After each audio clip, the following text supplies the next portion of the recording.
नमस्कार, आप देख रहे हैं झलको शेखावाटी और मैं हूं आपके साथ दीपक शर्मा। देखिए खास खबरों को हमारे साथ चैनल करिए सब्सक्राइब। धन्यवाद। में भर्ती कीजिए, एमएसएमई का फायदा लीजिए। बाकी इस बजट से हटकर मैं आपसे पूछना चाहूँ किसानों के लिए और क्या क्या फायदे हो सकते हैं जो सरकार से किसान ले सकते हैं। भाई किसान के लिए फायदा। नमस्कार, आप देख रहे हैं झलको शेखावाटी और मैं हूं आपके साथ पत्रकार दीपक शर्मा। केंद्र सरकार के द्वारा हमारे भारत के राजस्थान के और नीमका थाना के लोगों के लिए बजट पेश हुआ है। उस बजट में मिडिल क्लास और गरीब तबके के लोगों को क्या क्या सुविधाएं बजट में प्रदान की गई हैं, कौन सी चीज सस्ती हुई है, कौन सी चीज महंगी हुई है, इनकम टैक्स क्या है, आपको सरकार द्वारा क्या राहत दी गई है, आपके खर्चे में क्या राहत दी गई है, आप किस तरीके से बाजार में सामान खरीदते वक्त जान सकते हो कि क्या सस्ता हुआ है क्या महंगा, और इनकम टैक्स कितना है, किसानों के लिए क्या है, किसानों के क्रेडिट कार्ड के लिए क्या हुआ है, क्या किसानों के फायदे मिलेंगे अब इस बजट में 2025 बजट जो केंद्र सरकार का है प्रधानमंत्री मोदी सरकार के द्वारा। और आज इस मामले को लेकर, इस विषय को लेकर हम बात करेंगे।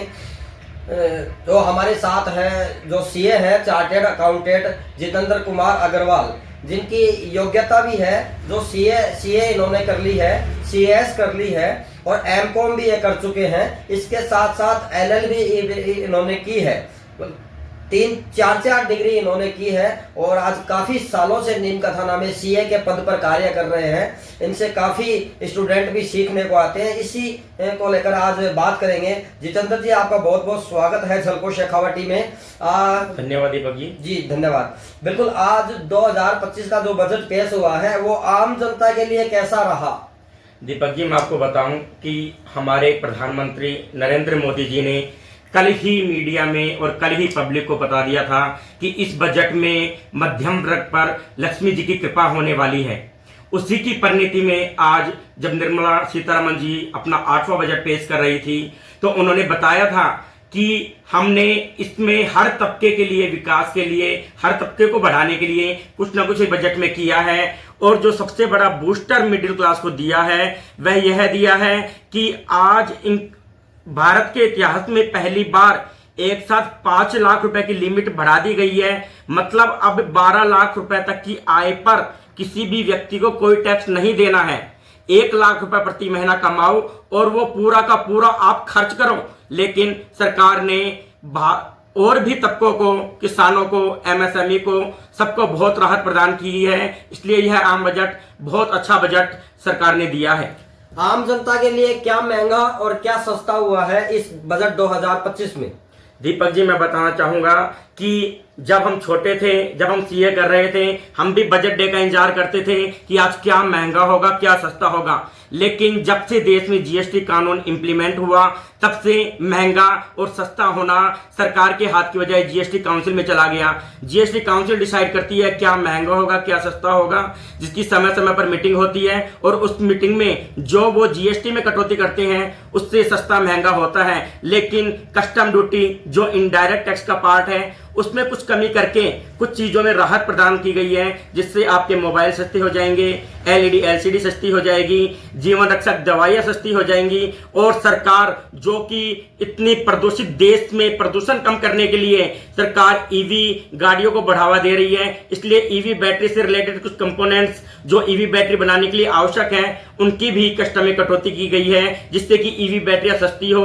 उससे ईवी बैटरी सस्ती होने से ईवी कार सस्ती हो और वह आम लोगों की पहुंच में आ जाए और देश में प्रदूषण कम हो। इसलिए कुल मिलाकर जो सरकार ने सस्ता किया है वो पर्यावरण को ध्यान में रखते हुए सस्ता किया है और कस्टम ड्यूटी में कटौती की है। बिल्कुल, ईवी बोले तो इलेक्ट्रॉनिक वाहन जो है वो सस्ते हुए हैं। कहीं ना कहीं जो पेट्रोलियम ऊर्जा है उस पर भी, खर्च पर भी दबाव बनेगा और कहीं ना कहीं जो देश का प्रदूषण है वो भी कम होगा। इसलिए भारत सरकार ने इलेक्ट्रॉनिक वाहनों को सस्ता किया है, उनसे जुड़े कल पुर्जे को, सामान को सस्ता किया है। इसके लिए क्या, और इसके अलावा मोबाइल फोन वगैरह सस्ते हुए हैं? हाँ, मोबाइल फोन भी सस्ते हुए हैं, क्योंकि जहां पे भी कंपोनेंट्स में कस्टम ड्यूटी में कट किया गया है, कस्टम ड्यूटी कट होने से उसका जो कुछ % है वो उसकी कॉस्ट कम होने से उनको फायदा मिलेगा। तो मोबाइल फोन बनाने से रिलेटेड बैटरियों में भी कुछ कंपोनेंट्स की कस्टम ड्यूटी कट की गई है, इसलिए कुछ मोबाइल फोन भी सस्ते होंगे। बिल्कुल, आयकर और इनकम टैक्स में क्या छूट दी गई है आम जनता को, सभी क्लास के वर्ग के लोगों को? बजट के लिए आम जनता और सैलरी क्लास पूरी साल में एक दिन इंतजार करता है, वो केवल आयकर के लिए इंतजार करता है, क्योंकि उसे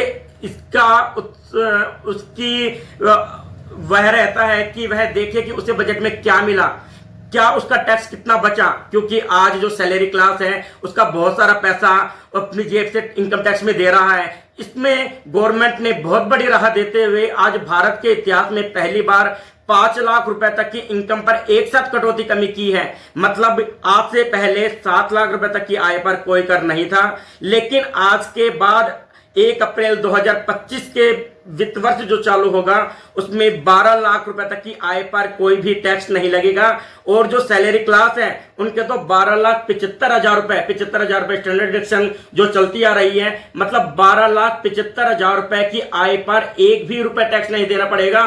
तो ये बहुत बड़ी कटौती है। इस कटौती से एक व्यक्ति को जो अच्छी आय कमा रहा है 1 लाख से 1.25 लाख रुपए तक का फायदा होगा। इसलिए यह बहुत बड़ी कटौती प्रदान की गई है। और इनकम टैक्स में जो और कुछ चेंज किए गए हैं, वो चेंज ये किए गए हैं कि पहले रेंट पर टीडीएस काटने की दर जो 20,000 रुपए प्रति माह थी उसे बढ़ाकर 50,000 रुपए प्रति माह कर दी है। और जो एक व्यवसायियों के लिए सबसे बड़ी दिक्कत थी कि उन्हें टीडीएस टीसीएस की कंप्लायंस में बहुत सारे ऐसे नियम थे जिनकी पेचीदगियों के कारण वो उलझे रहते थे कि सामने वाले ने रिटर्न नहीं भरी तो मैं हायर टैक्स से टीडीएस काटूं, अगर सामने वाले का पैन इनऑपरेटिव है मैं हायर टैक्स से टीडीएस काटूं। तो इन्होंने इस बजट में वो सब अबॉलिश कर दिया है। केवल नॉन पैन केस में ही आपको हायर टीडीएस काटना है, उसके अलावा जो भी टीडीएस की रेट है नॉर्मल रेट से टीडीएस काटना है। और मैं बताना चाहूंगा इस बजट में इनकम टैक्स में और भी अधिक परिवर्तन आते हैं, लेकिन निर्मला सीतारमण जी ने जब अपने बजट पे डायरेक्ट टैक्स पे स्पीच देना चालू किया तो उन्होंने कहा हम 8 दिन में ही एक नया टैक्स बिल लेके आ रहे हैं। मतलब अब जो पुराना आयकर है वो पूरा आयकर चेंज होके एक नया बिल संसद की पटल पर रखा जाएगा।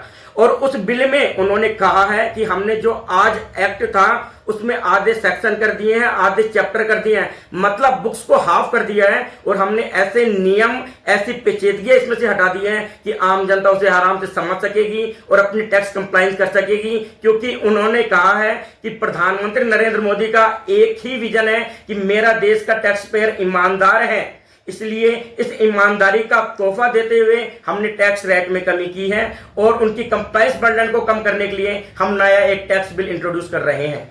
बिल्कुल, जो सीए हैं हमारे साथ जितेंद्र कुमार अग्रवाल, इन्होंने काफ़ी अच्छी जानकारी दी है आप सभी के लिए कि एक बजट का संपूर्ण सार हम चाहते थे कि ये जो सीए हैं इनके द्वारा आपके सामने हो, जो आपको सुविधाजनक हो, आपको राहत मिले, किसमें राहत मिले इसके लिए आपको सूचना दी। बाकी इनकम टैक्स जितनी आमदनी आपकी है पहले 7 लाख का था, अब 12 लाख कर दिया। जैसे कि आपकी आमदनी 1 वर्ष का 12 लाख है तो टैक्स नहीं लगेगा, कहीं ना कहीं छूट दी गई है। और बढ़ता समय है इसमें इनकम भी बढ़ती है, एक मजदूर भी 500 रुपए यानी कि 15,000 करीब महीने के हो जाते हैं। तो इस प्रकार से इनकम बढ़ती है लोगों की, तो ये टैक्स में भी राहत दी गई है 12 लाख करके, अच्छी बात है। बाकी जीएसटी में क्या परिवर्तन हुए हैं? दीपक जी, जैसे मैंने पहले बताया कि इनडायरेक्ट टैक्स में जीएसटी में अब सरकार बजट में कोई चेंज नहीं करती, क्योंकि जीएसटी में चेंज करने का राइट जीएसटी एक्ट के अकॉर्डिंग जीएसटी काउंसिल को है। जीएसटी काउंसिल में हर स्टेट का फाइनेंस मिनिस्टर बैठता है, देश की फाइनेंस मिनिस्टर उसकी चेयरपर्सन होती है। फिर उस मीटिंग में जो डिसाइड होता है उसके अकॉर्डिंग जीएसटी में परिवर्तन होता है। इसलिए बजट में जीएसटी में कुछ चेंज नहीं होता, लेकिन जो मेजर चेंज किया गया है वो आम पब्लिक के लिए ऐसा कुछ नहीं है। हम लोगों के लिए कुछ जरूर उन्होंने कहा है कि जैसे हम पहले अपील लगाते थे वहां पे पेनल्टी पे हमें कोई प्री डिपॉजिट नहीं देनी पड़ती थी, लेकिन अब उन्होंने उसमें टैक्स वर्ड को हटा के पूरी ड्यूटी वर्ड कर दिया है। मतलब जो डिमांड है तो अब हमें पेनल्टी पे भी 10% प्री डिपॉजिट जमा करानी होगी।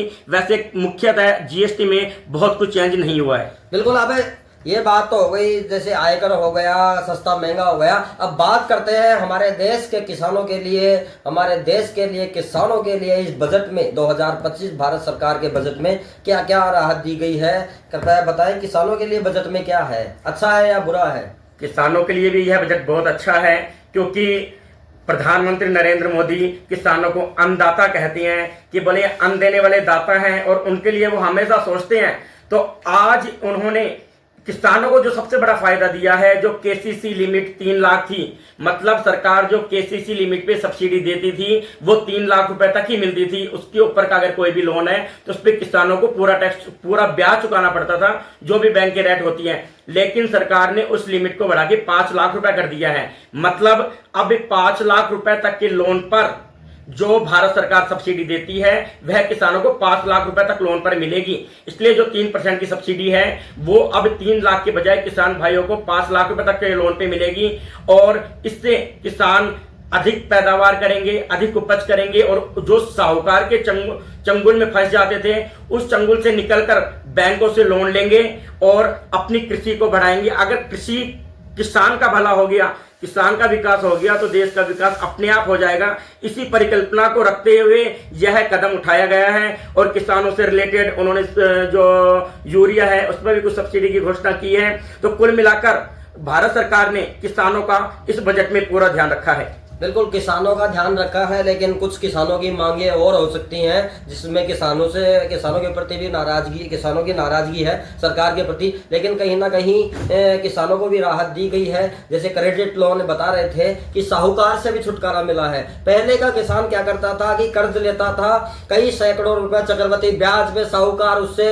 लेता था, लूटता था और कहीं ना कहीं किसान कर्जे के बोझ में दब के रह जाता था। फसल जो उगाता था वो साहूकार को चली जाती थी, उसकी मेहनत साहूकार को चली जाती थी। लेकिन क्रेडिट कार्ड 3 लाख से 5 लाख का किया है, लोन बिना सब्सिडी पे है ना। 5 लाख रुपए तक लोन पर सब्सिडी मिलेगी, जो सेंट्रल गवर्नमेंट की प्री डिसाइडेड सब्सिडी है 3%। तो कहीं ना कहीं किसानों को भी फायदा है और भी हम आशा करते हैं भारत सरकार से किसानों के लिए ज्यादा से ज्यादा हो। और बाकी एमएसएमई जो उद्योग आधार है इसके लिए बजट में क्या है और छोटे उद्योग अगर कोई लगाना चाहे उनके लिए क्या राहत दी गई है कि कोई मिडिल क्लास के लोग छोटे उद्योगों से अपना जीवन व्यापार करना चाहे तो। सरकार ने कहा है कि एमएसएमई इस देश की रीढ़ है, क्योंकि अगर एमएसएमई का डेवलपमेंट नहीं होगा, एमएसएमई का विकास नहीं होगा तो देश आर्थिक प्रगति नहीं कर सकता। इसलिए सरकार हर बार एमएसएमई के लिए अच्छे प्रोविजन करती है और इस बार भी उन्होंने एमएसएमई की डेफिनेशन में भी चेंज किया है। उन्होंने टर्नओवर लिमिट और इन्वेस्टमेंट लिमिट के अकॉर्डिंग एमएसएमई की डेफिनेशन भी चेंज की है।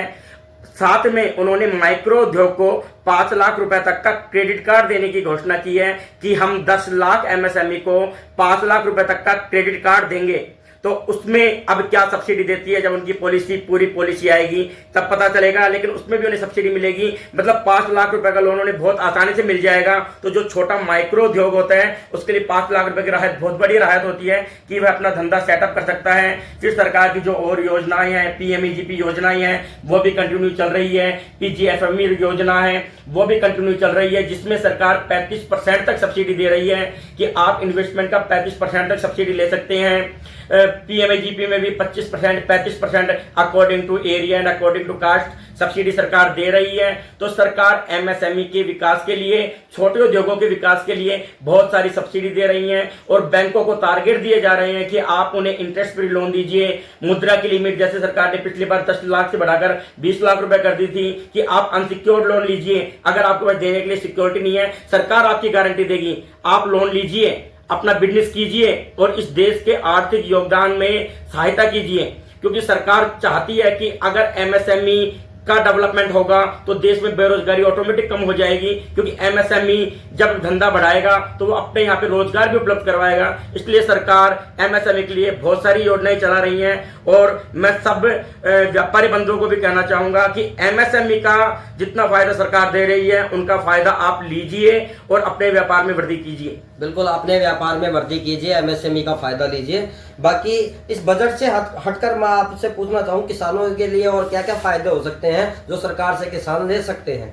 भाई किसान के लिए फायदा, किसान के लिए सबसे बड़ा जो फायदा है कि किसान, सरकार चाहती है कि किसान केवल ट्रेडिशनल खेती ना करें, कि आज जो किसान फसल उगाते हैं और बेच देते हैं वो ट्रेडिशनल खेती हो गई। सरकार ने स्पेसिफिक खाद्य के लिए बहुत सारी योजनाएं चला रखी है, जैसे मैंने पहले जिक्र किया पीजीएफएमई योजनाएं जो है, जिसका मैं आपको ब्रोशर भी दिखाना चाहूंगा कि ये ब्रोशर है जो सरकार वितरित करती है कृषि मंडी सचिव के माध्यम से।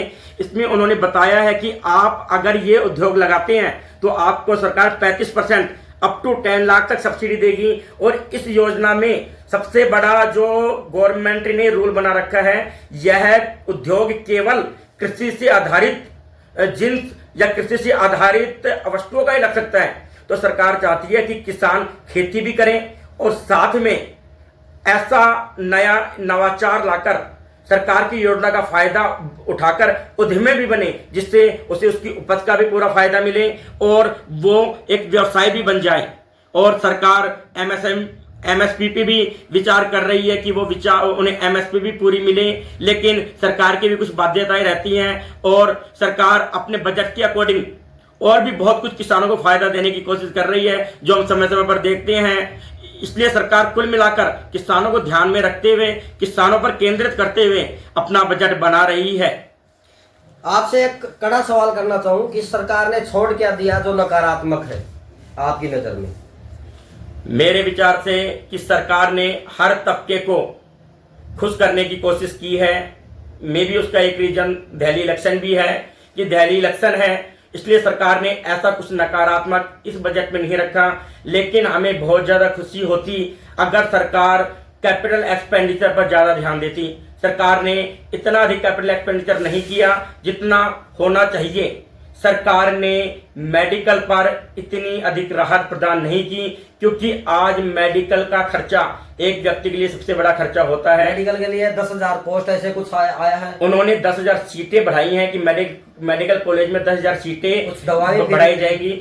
जीवन रक्षक दवाइयों पे कस्टम ड्यूटी कम की है। कैंसर हॉस्पिटल खोलने की भी बात की है। लेकिन कैंसर जैसी बीमारी तो बहुत बड़ी बीमारी है, लेकिन जब आज एक गरीब लोग की छोटी सी बीमारी हो जाती है और उसके 2-4 लाख रुपए खर्चा होता है, तब उसकी सारी आमदनी, जो आज बहुत सारे लोग ऐसे हैं जो 300, 400, 500 रुपए पर डे कमाते हैं, तो उनका 1-1.5 लाख रुपए पूरी सालाना इनकम है। लेकिन जब वो किसी हॉस्पिटल में जाते हैं तो उनका इतना तो बिल एक बीमारी का बन जाता है। तो सरकार ऐसी योजना लेके आए कि जहां पर हर व्यक्ति को एक अमाउंट तक कैशलेस इलाज मिले।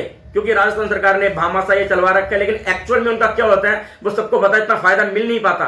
तो सरकार एक ऐसी योजना लाई जिससे एक्चुअल में व्यक्ति को उसका फायदा मिले, जिससे जो आदमी सबसे ज्यादा घेरा रहता है, क्योंकि एक बीमारी ही ऐसी चीज है जहां पर वो अपने घर को भी बेच देता है, अपने जेवर को बेच देता है। इसलिए सरकार को अपने बजट में शिक्षा पर और स्वास्थ्य पर बहुत अधिक ध्यान देने की जरूरत है और इस पे अपना एलोकेशन बढ़ाना चाहिए। बिल्कुल, बहुत बहुत धन्यवाद। आज हमारे साथ थे CA chartered accountant Jitendra Kumar Agrawal. बहुत बहुत धन्यवाद। आपको जानकारी मिली, कैसी लगी कमेंट में बताना। और बाकी राजस्थान बजट की भी बात करेंगे, आएगा तब। धन्यवाद। देखते रहें झलको शेखावाटी।